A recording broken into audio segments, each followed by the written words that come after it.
Hey guys, it's me. I'm so happy to have you again. I'm back with another video, and this time it's a book review.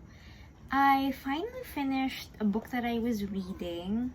It's Henry James' The Turn of the Screw, which was written in 1898. I have here a Collins Classics edition with a creepy doll's face in its cover.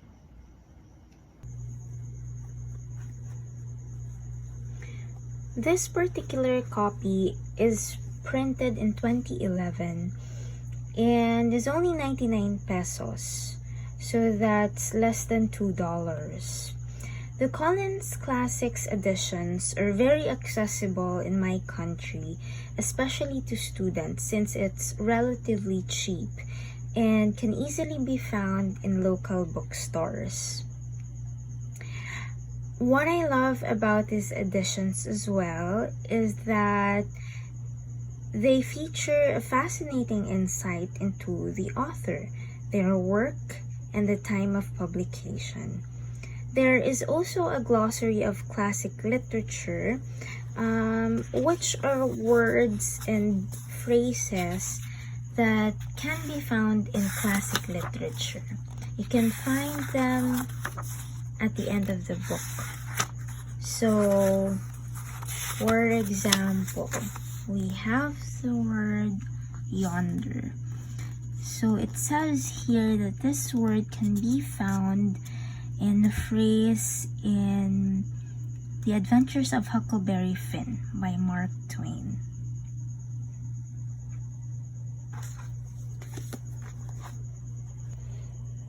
Just a quick warning, if you have this copy and you haven't read it yet, do not read the introduction first so you won't be spoiled of the ending.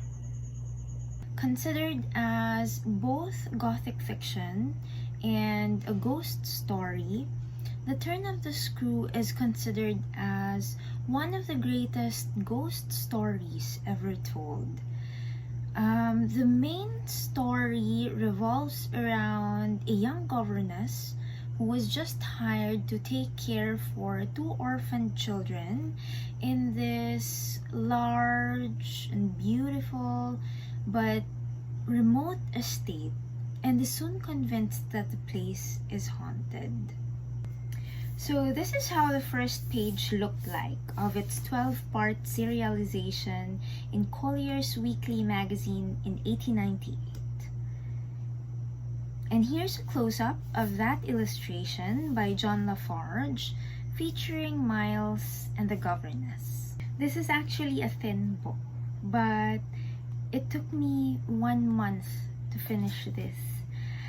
I'm a very slow reader, I must admit, but the main reason why it took me so long to finish this is because of the way the story was written.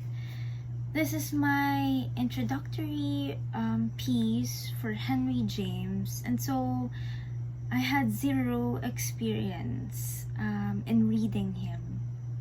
I find his writing style to be very dense and cumbersome, very tough to plow through, especially since English isn't my first language.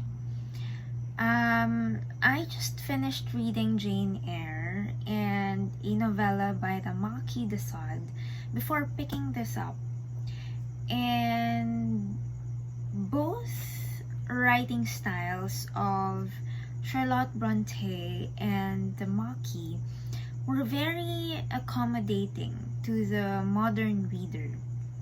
But this is a whole different level, and the transition for me was a struggle. Let me put it this way. Charlotte Bronte is like the friend you would visit who is very accommodating, very warm, and very chatty over tea. The Marquis de Sade would be someone who would offer to tuck you in bed and read you a story, because that's how his writing style reads like. at least in this book, it reads like a bedside storyteller. Henry James, meanwhile, is someone you visit and would make you cook the rice. He would make you work. His writing style and the story in general will make your mind work. It will make you contemplate. I want to read you 2 sentences from the book. One which made me read it 4 times before I was able to move on. It may be, of course, above all, that what suddenly broke into this gives the previous time a charm of stillness, that hush in which something gathers or crouches. The change was actually like the spring of a beast. And another, which I think is one of the easier lines to understand. I call it relief, though it was only the relief that a snap brings to a strain, or the burst of a thunderstorm to a day of suffocation. It was at least change, and it came with a rush. I actually love that quote, and I think I read that 5 times before I was able to really understand what it meant. The point is, that's just a taste of what you're going to get into once you decide to read this book, at least prose-wise. So why would I want to read this, you might ask? I'd say you read this because of the story itself. The best parts of this book really terrified me. I felt chills run down my spine. Hadlok kaayo. And most importantly, the cumulative ambiguities in this story is a thing of beauty. As what I have mentioned a while ago, this book will make your mind work. I loved making my own interpretations, and more enjoyable for me is seeing the interpretations of others. One of the main discussions, actually the most popular discussion, which surrounds this book, is the reality of the ghosts. Were the ghosts real, or was the governess just insane? I personally think that the ghosts were real, and that drove the governess to madness in the end. So I'm team ghosts. My favorite discussion, however, is the Miles Douglas grid. It's okay if you don't understand this yet. Please do come back here once you're finished with the book. But as I was saying, I so strongly believe that Miles and Douglas are the same person. As I was researching about the different interpretations of people online about this story, one very interesting point came up.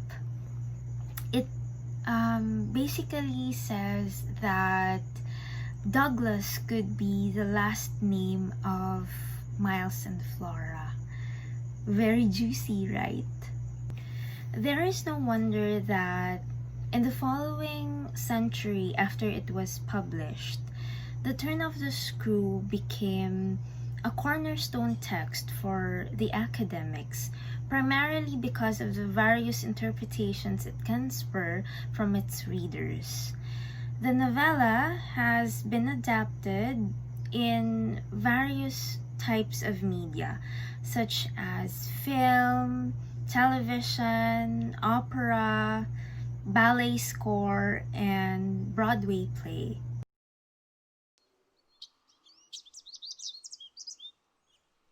That was a clip from the 1961 movie The Innocence, one of my all-time favorite movies after seeing it several years ago. It's a masterpiece. You should watch it.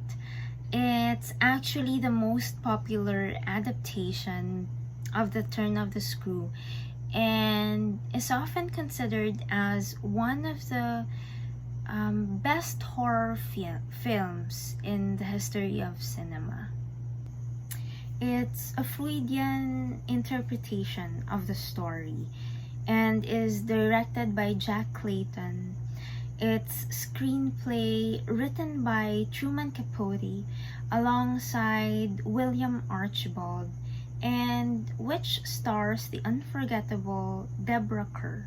The 2020 movie The Turning, which stars Mackenzie Davis and Finn Wolfhard, is also an adaptation of The Turn of the Screw. And if you love Netflix The Haunting of Hill House, the second season would be an adaptation of this story and will be entitled The Haunting of Bly Manor. So that's it for today. If you have read this story, let me know your thoughts. Are you team ghosts like me, or are you team crazy governess?